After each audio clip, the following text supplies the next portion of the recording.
Muy buenas a todos y a todas y bienvenidos a un nuevo programa de Criminales en Canal Sierra de Cádiz. Este es nuestro tercer programa, Antonio. Javi, bienvenido, te iba a dar yo a ti, y en este caso soy yo quien viene a tu programa. Yo te quería dar la enhorabuena en primer lugar por esos dos primeros programas que han tenido bastante aceptación, un producto diferente, y hemos visto como Javi, que es nuestro experto en estos temas, nos ha ido tocando algunas cuestiones importantes con entrevistas que la verdad es que han gustado bastante, por lo menos es lo que la gente me dice a mí en la calle, que ha gustado bastante, y hoy yo estoy aquí un poco haciendo las veces de espectador, Javi. Si me lo permites, yo quería explicar un poco la dinámica que vamos a tener con el espectador, por qué mi papel aquí. En estos dos programas anteriores has entrevistado a expertos, hoy el experto en este caso eres tú, y la dinámica que vamos a seguir es que prácticamente tú me vas a contar un caso del que yo conozco 4 pinceladas como nuestros espectadores, y yo voy a intentar dar voz al espectador que está en casa conforme surjan dudas de que tú nos vayas contando el caso. Además debo decir que para que sea así, Javi se ha preparado el caso completamente solo, con lo cual yo estoy expectante porque me cuente y porque nos cuente y porque me ponga el cuerpo malo. Sí, porque es un caso que conmocionó la sociedad española en pleno 2000, en el año justo 2000. Nos tenemos que retrotraer a Murcia, barrio obrero, en el cual pues estamos hablando del caso del crimen de la katana. José Rabadán, Antonio. José Rabadán, pues bueno, era un adolescente típico. Hablamos de la época en los que los ordenadores, pues bueno, estaban a la orden del día, y comenzábamos con esa andanza de lo que es internet, ¿no? Entonces, en todo ese... muy incipiente, ¿no? Porque en esa época, a mí me pilla con 18 años, claro, y ahí...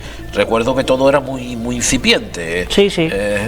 Había incluso algunas chirigotas que hablaba de los Pentium 166, claro, que hablaba, y decía, ahí lo tengo en la salita con un pañito de crochet que ha hecho mi madre, ¿no? Porque estábamos en esa sociedad, ¿no? Esa sociedad que avanzaba, que se metía en el mundo ya de ordenadores, a aquellos internet que sonaban cuando el teléfono llamaban a tu casa y se cortaba. Exacto, el modem. Y ese es el contexto en el que sucede esto, ¿no?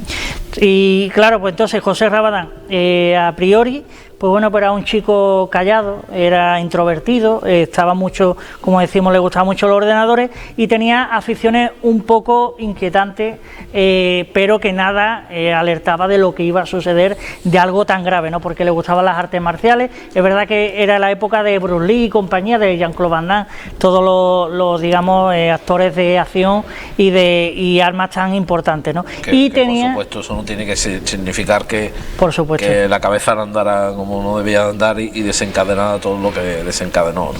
Además también era amante de los videojuegos, que es verdad que hoy en día están mucho más exteriorizados y no tienen tanto peso, ¿no? Los videojuegos, porque hay de todas clases y de todos los estilos. Pero en esa época también se le achacó, después de lo sucedido, de esta gravedad y de esta magnitud tan importante, porque es uno de los casos, yo diría, más...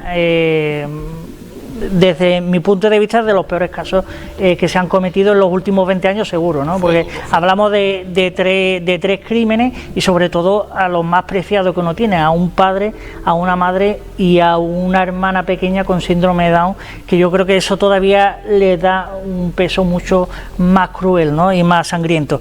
Y en ese sentido, pues también era amante de un videojuego que se llama Final Fantasy, un juego de rol muy conocido de la época, pero claro, eso no te da el pie a lo que veremos a continuación, lo sucedido. Entonces hablamos de esta época. En concreto nos vamos a ir al 1 de abril del año 2000, en el barrio de Santiago del Mayor, en Murcia.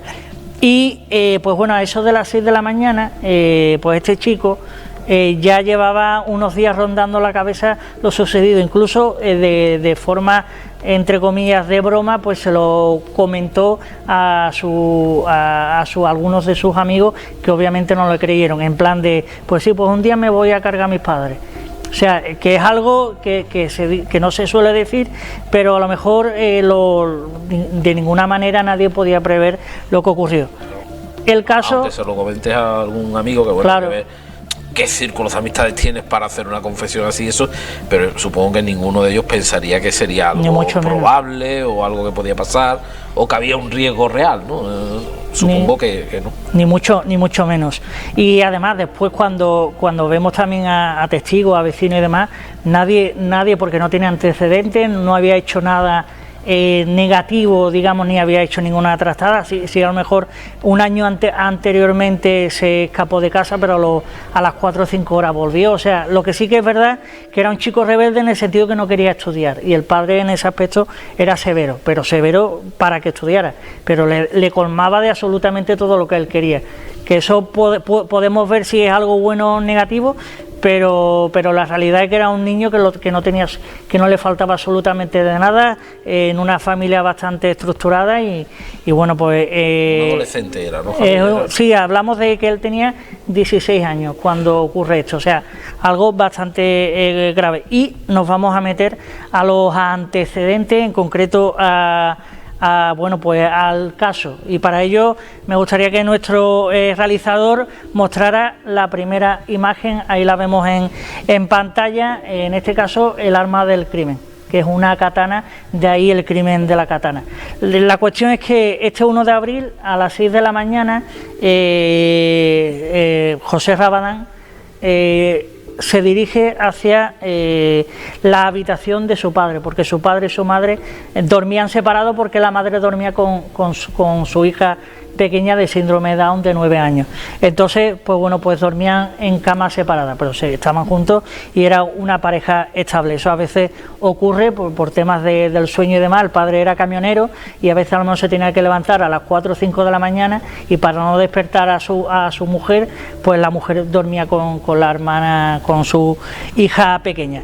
Bueno, pues la cuestión es que llega a la habitación del padre con la katana y le inflige varios golpes, estando el padre dormido, y no se enteró de absolutamente nada, o eso es lo que hablan los expertos. Pero, pues bueno, pues hablamos de una katana de 71 centímetros, afilada, un regalo del propio padre a su hijo, y que bueno, pues que este fue el primero de los crímenes, del cual no voy a dar muchos detalles, porque es bastante fuerte en ese sentido. Este fue el primer todos crimen. Los detalles, sin entrar en esos escabrosos, pero todos los detalles que conocemos del caso lo hace aún más cruel, ¿no? Porque un hijo a medianoche, cuando estás durmiendo, con un regalo que tú le has hecho porque a él le gustan estas cosas, o sea... Sí, todo es una locura. Es una auténtica barbaridad, y lo peor viene después de esto, porque una vez mata al padre, se dirige a la habitación de su madre y de su hermana pequeña. La madre se percató de un ruido, y cuando vio a su hijo ensangrentado, porque por desgracia la sangre ya había corrido por todos lados, cuando ve a su hijo ensangrentado y con un arma, pues intenta reaccionar, intenta chillar, y lo primero que se le ocurre decir es el nombre de su marido, que ya no la podía salvar, porque ya el marido ya había sido asesinado. Y pues con varios golpes certeros, pues también terminan matando a su propia madre. Qué locura de imagen. Sí. Te despierta un ruido, ves a una persona ensangrentada, es tu hijo, y supongo que no puedes, porque todos tenemos hijos, puedes tener un momento de enfado y tratas de calmar a tu hijo, y a veces es imposible calmarlo, pero en una situación tan extrema, supongo que la mujer intentaría calmar oye, ¿qué estás haciendo? Oye, para. La madre, según los forenses, lo que hace, y para que lo vean los oyentes y los telespectadores, lo que hace es intentar protegerse la cabeza. Y fue en vano, porque es más, incluso cuando le da los golpes certeros, ya que la terminan matando, esos golpes certeros hacen que la propia katana se rompa. O sea, la katana incluso hasta se rompe, y automáticamente ya nos tenemos que ir a ese pobre ángel, una niña de 9 años de síndrome de Down, que era su hermana, y a la que él después, posteriormente, porque esto es contado por él mismo, o sea, esto lo cuenta él mismo, porque él es el testigo, el único testigo que por desgracia sigue vivo, y lo cuenta él, que para que no estuviera sola, porque ya no tenía ni a su padre ni a su madre, pues también la termina matando. Alma caritativa, ¿no? O sea, es algo bestial. Estamos hablando en el año 2000, Murcia, barrio obrero, familias humildes, pero que no le faltaba de nada, que no había ningún tipo de problema. Cuando a veces hablamos, Antonio, y lo hablaremos a lo largo de más programas, de familias desestructuradas, del típico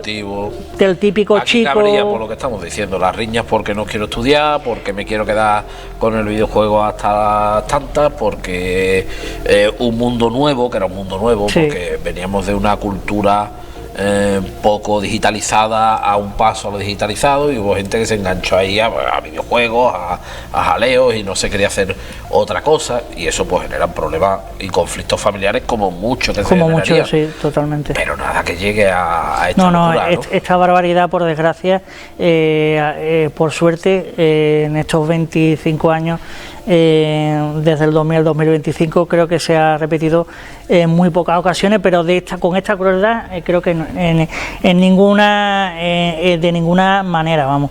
El caso es que termina pues acabando con la vida de estas 3 personas, de su madre, de su padre y de su hermana pequeña, y pues se pone una sudadera tan tranquilamente.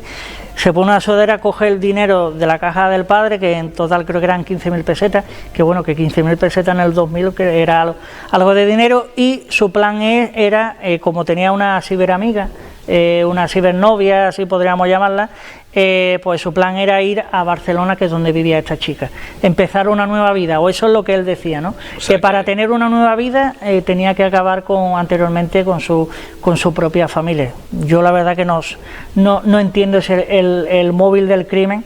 No sé si tú lo entiendes, Antonio. Yo creo que es imposible. Se puede entender poco. Intento ponerme en el lugar de ver, es que ni siquiera una locura transitoria, que de pronto te despiertas en la realidad y dices, ¿qué he hecho? Por lo que tú me dices, la reacción no es llamo a la policía, no. Oye, mira, se me ha ido la cabeza y he hecho esto, sino que podríamos decir algo premeditado, y ahora doy el paso y ahora voy a intentar irme a Barcelona. No sé si llegó a irse. No llegó, porque sí que es verdad, has hablado de la policía, después de varias horas, por lo menos 4 o 5 horas, llama a su amigo. El amigo no se lo cree, porque claro, el amigo le dice, pero es que lo curioso es lo siguiente, llama al amigo y le dice, esta noche no puedo ir al cine porque he matado a mis padres y me voy fuera. Claro, el amigo no, y el amigo le dice, bueno, pues llama a la policía, algo. Y entonces él, pues no sé si por dejar constancia o lo que sea, llama a la policía y lo cuenta. Y la policía al principio no se lo cree, pero aún así el propio asesino llama a la policía y lo cuenta y dice, mira, he matado a mis padres en tal sitio.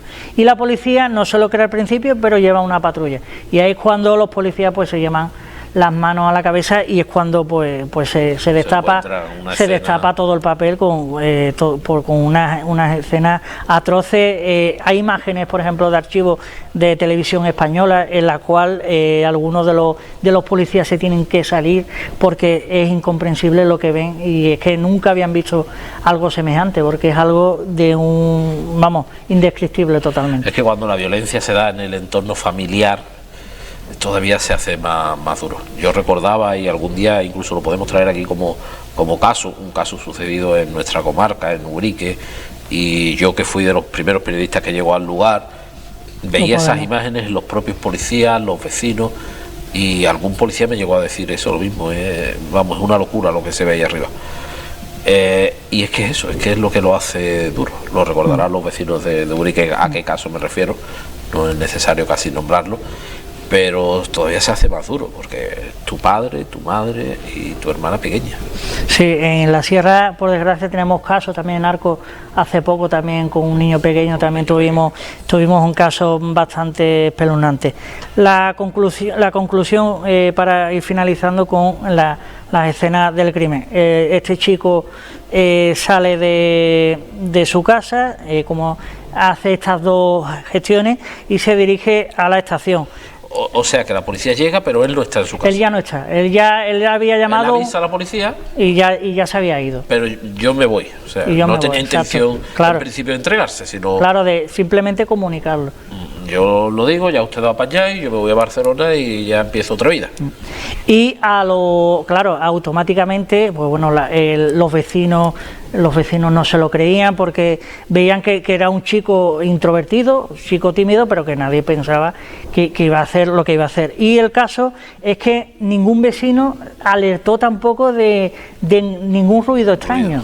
O sea, porque fue tan certero todo, o sea, lo tenía tan planificado. Lo que está comentándome, no sé si equivocadamente o me he hecho la idea de un bloque de pisos, no una casa. Sí, es un barrio apartada, obrero, bloque de pisos. 6 de la mañana, cualquier grito ya, cualquier vecino. Pues lo único que. ¿O no le dio tiempo casi ni a gritar? Casi no le dio. La única que se supone que pudo haber dado algún grito fue la madre, como hemos comentado anteriormente, pero prácticamente indescriptible para que ningún vecino diera la voz de alerta, o sea que casi no le dio tiempo, o sea que lo tenía todo más que orquestado José Rabadán. La cuestión es que al día siguiente, 2 días después, en la estación de Alicante, ya de camino, porque no pudo coger, creo que era el tren o el autobús, no lo pudo coger en directo a Barcelona, y en la estación de Alicante un guarda ve que él está con otro chico también que conoce por el camino y lo ve un poco sospechoso porque no le da muy buena tal, hasta que ve una foto y ve que, porque ya la imagen de él, la imagen, y ya ahí es cuando lo detiene. Y también me gustaría que analizáramos esa imagen de una de las detenciones. Ahí vemos como la mirada, Antonio, sobre todo es de perdida, es una mirada de indiferente. Es más, en los primeros interrogatorios que le hace la policía, él está súper claro, o sea, lo tiene todo perfecto, como lo tiene que decir, él lo reconoce, que mató y demás, y nadie sabe, hasta a día de hoy, incluso nadie sabe a día de hoy por qué lo hizo realmente, porque el móvil del crimen es muy poco sostenible, que es el hacer una nueva vida y cargarme la anterior, pero claro, es incomprensible para cualquiera. Hablamos de unos rasgos psicopáticos de manual, o sea, si hablamos de psicopatía tenemos que hablar de José Rabadán, que, Antonio, la psicopatía no es una enfermedad, sino es una serie de rasgos característicos que tiene una persona, que van desde poca empatía, personas sin ningún tipo de escrúpulos, no tienen remordimiento hacia los demás, o sea, si te hacen daño les da absolutamente igual, son personas frías, calculadoras, pero son personas que viven con nosotros tan tranquilamente y que no tienen por qué matar a nadie, sino que tranquilamente ellos, pues los demás, claro, los demás no estamos tan tranquilos, los demás, porque claro, hay casos de todo tipo. Además, no sé si compartía esos rasgos que también suelen tener los psicópatas de creerse intelectualmente por encima de todo. No sé si este chico también lo tendría, no me extrañaría, y como utilizar los designios y la vida, jugar a ser un dios, ¿no? Sí, en ese aspecto yo creo que... O la mano que aplasta las hormiguitas, ¿no? Más que un dios. Y decidir quién vive y quién no vive, ¿no? Claro, en ese aspecto lo vemos claro, porque quién es capaz de matar a su madre, a su padre, a su hermana. Sí, porque aquí yo veo hasta una sonrisa. Sí, tiene muecas porque, claro, el revuelo es enorme y mucha gente lo increpa, ¿no? Lo llaman asesino, lo llaman de todo. Y hay una escena que lo pueden ver en el documental que se ha grabado después hablaremos de ese documental, en el que él mismo se mira para atrás y como le quieren increpar a uno de los que le llama asesino, o sea,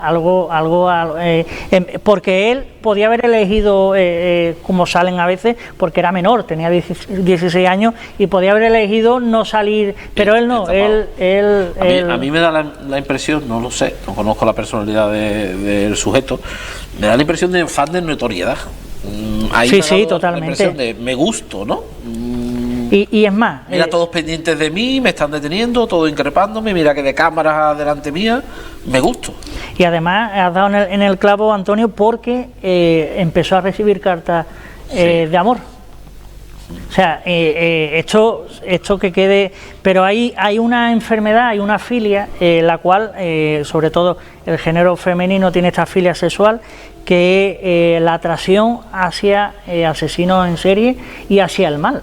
O sea, es algo también bastante fuerte, ¿no?, en ese sentido. Y recibió cartas que después hablaremos de una de ellas porque viene a coalición de otro caso también impactante. Yo recuerdo que se habló de eso, que se habló de muchas fans. Sí, muchas fans. De aplicar la palabra fans a esto. Sí, la verdad que... Muchas niñas que decían que era guapo, que... Sí, exactamente. Incomprensible total, vamos. Sí. Exactamente por lo que había cometido y por lo que había dicho. La verdad que es algo increíble. La cuestión, y ya continuamos para seguir con los antecedentes y lo sucedido, es que tuvo la suerte de que pocos meses después se decretó la ley del menor. La ley del menor, que es la que tenemos ahora. Y él, pues bueno, se acogió a esa ley del menor, porque no hubo juicio. Porque aquí la cuestión es que, como el caso fue tan mediático, que la policía y los jueces rápidamente lo que quieren es cerrar rápido el caso y a otra cosa para que no se siga hablando de algo tan escabroso. Y el problema es que con la sentencia, que la vemos ahí, con la sentencia es cuando vino la mayor de la injusticia desde mi punto de vista y desde casi todo el mundo. Pero claro, la ley del menor interpretó lo máximo que se puede interpretar, porque ojo, él no tiene antecedentes penales. Cuando un menor hace un delito, esto que quede claro, sobre todo para que lo sepan pues todos los que nos ven, cuando un menor comete un delito, el delito es una falta, no es un delito, porque es un menor. Por lo tanto, él va a ser sentenciado a 6 años y 2 a 6 años en un centro de menores, que lo va a hacer en Santander, que es donde él vive actualmente. Ahora mismo, después hablaremos, pero está reinsertado en la sociedad, tiene mujer y una hija, o sea que ahora mismo está libre, lleva ya muchos años libre y está totalmente reinsertado, según después hablaremos ese término, porque es bastante confuso. Y la cuestión de esto, que son 6 años en un centro de menores y luego 2 con libertad vigilada, que también lo hace en el mismo lugar, que es un centro evangelista. Si hubiera tenido 18 años, le hubiera caído un montón de años de cárcel, que hubiera cumplido, creo que son 20. 20 es lo máximo que se puede ahora mismo. Nuestro Código Penal, es decir, estaría recién salido de la cárcel ahora, pero todo lo contrario. No entró en la cárcel. Date cuenta que fue ver cómo era el centro terapéutico. Date cuenta que fue en el 2000. Que llevamos con videojuegos y esas cosas. Fue en el 2000, pues en el 2008 no llegó a 8 años, sino fueron 7 años y varios meses. Pues en el 2008 ya estaba libre y ya empezó su nueva vida y su nueva doble oportunidad, porque es lo que dice la ley del menor, la de las segundas oportunidades a los menores. Pero claro, ni su padre, ni su madre, ni su hermana tuvieron... Era menor, una hermana. Perdón. Yo con 16 años ser mayor para lo que le da la gana. Claro, es que eso es la cuestión. Para coger la katana sí fue muy mayor. Es que eso es la cuestión, que es bastante grave, la verdad que es bastante grave. Hombre, yo no, con todo mi respeto a todos, yo no lo veo normal. Pero es que es lo máximo, o sea, lo máximo hoy en día. Sí, lo que no veo normal es la ley. De la ley de menor es que, hombre, es que es muy fuerte, porque hablamos de que es un menor, sí, pero son 16 años y yo creo que Con 16 años ya eres un... que yo creo que con 16 años, la verdad, para según qué sabes cosa... discernir qué cosa está bien y qué cosa está mal. O sea, esto no es un niño que en un arrebato hace esto sin entra a valorar lo que le puede pasar. Lo que me estás describiendo tú es una personalidad que sabía que iba a pasar y que quería provocar lo que pasó. Por supuesto, él después alegó, pues bueno, sobre todo los fiscales, digamos, y su abogado defensor, alegaron que como tuvo un momento de locura transitoria, pero claro, pero que eso no se lo creía absolutamente nadie. Y después lo vemos porque él... Yo, un rasgo, sin ser experto, que no lo soy, un rasgo claro que veo de que no te dé una enajenación transitoria es que en el momento que termina la hazaña no tienes un momento de lucidez de decir, no. ¿Qué ha pasado? Me he quedado, ¿qué he hecho? No, y además y arrepentimiento, nada, absolutamente nada. El interrogatorio, los policías expertos lo que dicen claramente, una persona fría, que sabía perfectamente lo que decía, cómo lo decía, y que todo lo que se acordaba perfectamente de todo, y que en ningún momento hay ningún signo de arrepentimiento, en ningún momento. Total, o sea, en eso... un castigo por lo que fuera a sus padres, pienso yo, porque tendría alguna discusión, cualquier historia, infringió un castigo a los padres y luego ya lo agravó con la pequeña en plan salvador, ¿no? ¿Qué va a hacer esta pequeña sin mis padres en la vida? Eso es lo que cuenta él. Yo le quito la vida. O sea, un psicópata. Sí, totalmente. Antes de irnos ya con la actualidad, ¿no? Y porque ya hemos lo sucedido, quiero centrarme en mayo del 2000, un mes y pico después de lo sucedido, y es que nos tenemos que ir a las Brujas de San Fernando, otro caso también espeluznante que ocurrió en San Fernando, en Cádiz, en el cual dos chicas pues llaman a una tercera amiga, se la llevan al bosque y la terminan matando. O sea, también un caso que ya después traeremos, lo traeremos en profundidad. Y bueno, pues estas dos chicas, yo estoy recordando algo, a ver si estas dos chicas le envían una carta de amor a José Rabadán, en la cual le piden matrimonio y que están enamoradas de ella, de él, ellas dos, y que ojalá ellas pudieran algún día poder probar lo que él probó en cuanto a la curiosidad de matar a alguien, porque ese era el deseo de estas dos chicas. La carta es previa. La carta es previa. Ojalá nosotros podamos... ¿Qué ocurre? Que José Rabadán, como recibe cientos y cientos de cartas, cuando la lee ya ha sucedido lo de las Brujas de San Fernando. Porque hablamos de un mes y pico después, hablamos de que el triple crimen se comete en el 1 de abril y el 26 de mayo de ese mismo año se comete el de estas dos chicas, que lo del apelativo de brujas se le queda muy corto. Ya hablaremos porque es un tema, porque el tema de ellas dos también da mucho que hablar. Y una pincelada, Antonio, una de estas dos chicas, porque también están con la ley del menor, salen súper pronto, y una de estas dos chicas se doctora en psicología, y no te lo pierdas, hace poquitos años estaba dando clases en Oxford, una de las universidades más importantes del planeta. Y no solo eso, como uno de los, siempre hay alguna alma caritativa que consigue saber dónde está esta mujer y la denuncia, ¿no? Y la terminan echando de Oxford. O sea, para que vean cómo funciona el mundo. Ya hablaremos de este caso, que también da para cortar. En profundidad, pero vamos, la personalidad...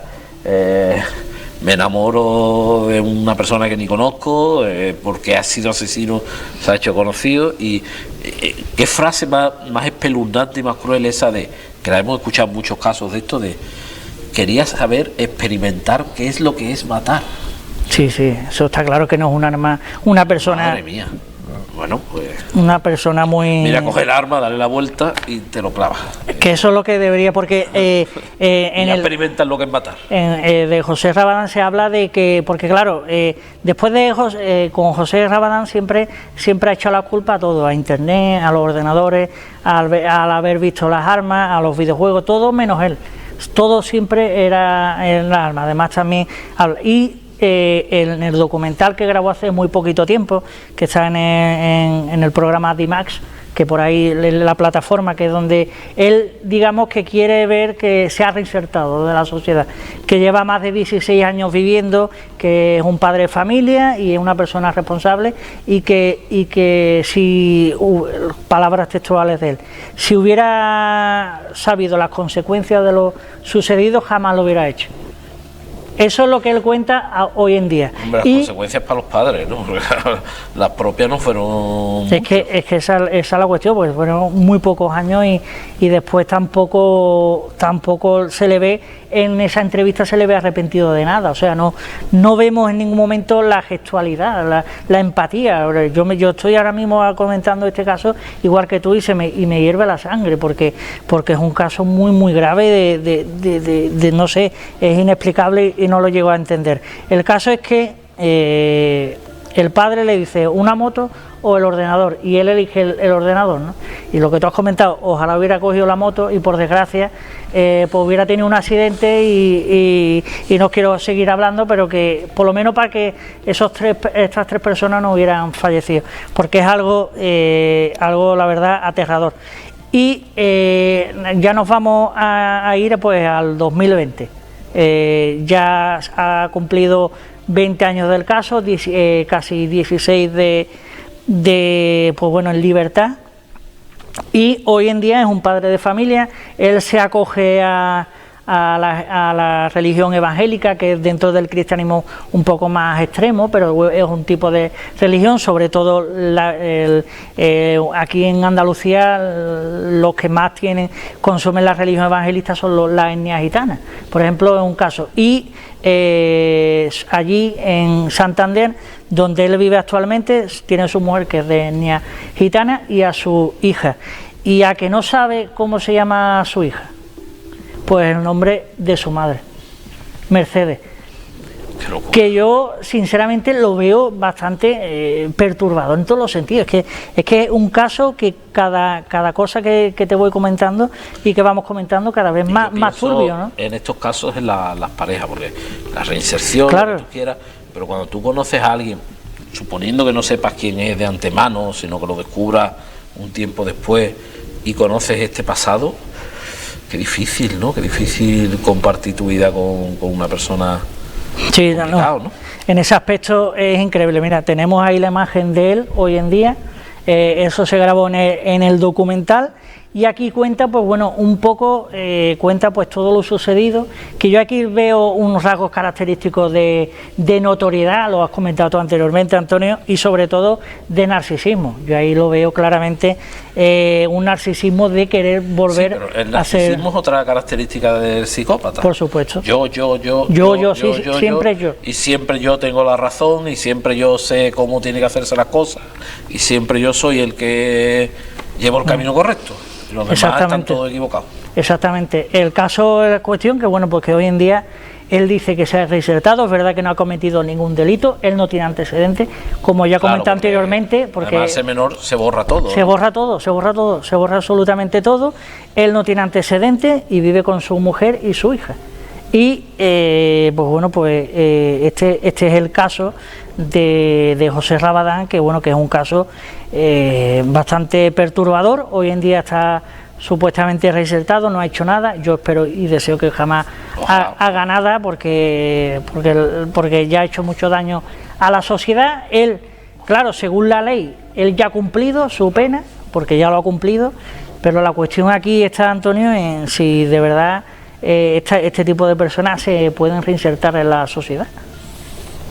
Bueno, parece o nos quieren hacer ver que sí, ¿no? Que se ha reinsertado, pero yo creo que cuando se comete un delito de este tipo, 16 años, tenga los que tenga, yo veo poco castigo, porque yo puedo entender que sienta arrepentimiento, que por los rasgos que tú me defines, tampoco es que lo vea tan claro el arrepentimiento y tan manifiesto, y porque bueno, si uno comete una locura así, a lo mejor suena fuerte lo que digo, pero yo creo que en el momento que te paras y te das cuenta, solo hay un camino, que es aplicarte tú mismo en la justicia, y ajusticiarte tú mismo.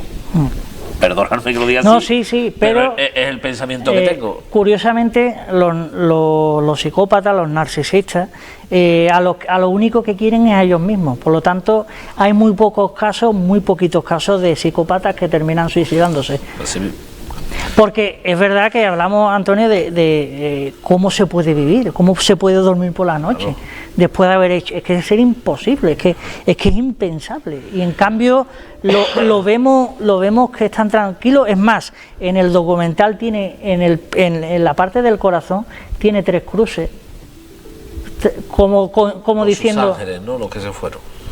Sí, tiene 3 cruces de las 3 personas que él mató, de su madre, de su padre y de su hermana, y vemos como hay circunstancias muy turbias, porque por ejemplo es verdad que a él le tocaba la pensión de orfandad cobrarla, pero claro, pedí la pensión de orfandad después de lo que había hecho y la pidió, la pidió y la cobró durante muchos años, y también heredó la herencia, incluyendo el piso donde pasó todo lo que pasó.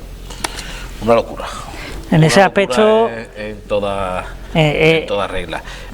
Nos hace reflexionar sobre todo la ley del menor, sobre qué tratamiento se le debe de dar a una persona que es capaz de acometer esos hechos por el simple hecho de que tiene 18 años, el tema de la reinserción. Tema complicado. Yo ya no pienso en la reinserción, de esa persona en cuanto a la justicia, a estar libre, a estar sin antecedentes, sino en la reinserción social. Claro, es que es muy complicado. La reinserción social, es que tú empatizas, es tu amigo de ir al pádel, y en el momento en que te enteras de todo esto, ¿cómo mantienes una relación? Porque eso es muy complicado. Porque él, es verdad que José Rabadán continúa con su nombre y su apellido, pero los menores tienen la opción de cambiarse el nombre y también se cambian de lugar. Por ejemplo, las brujas de San Fernando van también a otros puntos de España, creo que una por Galicia y otra también por el norte, y también se cambian su nombre y su apellido, o sea, que tienen hasta esa facilidad. O sea, porque en ese sentido... Porque, hombre, el nombre de José Rabadán es un nombre. Claro. O sea, a mí me pilla esto con 18 años, pero es cierto que tú escuchas a José Rabadán y a lo mejor no te acuerdas de qué, pero te suena el nombre. Claro, te suena. Hoy en día tardas un minuto en buscar en redes quién es José Rabadán, sí, y te encuentras la información, con lo cual es lo difícil que yo veo la reinserción social, que muchos de estos individuos lo que hacen es pongo tierra de por medio y me piro a donde sea, a cualquier parte del mundo donde igual ve más fácil. Por eso yo no entiendo que haya hecho el documental hace unos pocos años, exponiéndose él. Sí que es verdad que su mujer y su hija salen de espaldas, pero se ven como una familia feliz.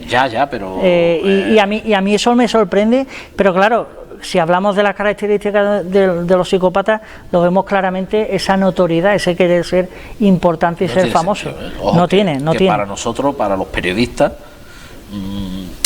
a ver, no voy a defender que la gente no hable y esto, siempre yo soy de la idea de que al final sí, hombre, para nosotros lo tenemos que buscar el testimonio, pero es tan extraño que decida dar el paso adelante, que decida mostrar su cara, su vida actual. Yo eso lo veo de nuevo como un signo de no arrepentimiento. Sí, hombre, claro, es que está clarísimo. Aquí vemos esta imagen que nos ponen y aquí es lo que hablábamos del parecido con el videojuego. Sí. Y es verdad que tiene un parecido muy importante, pero...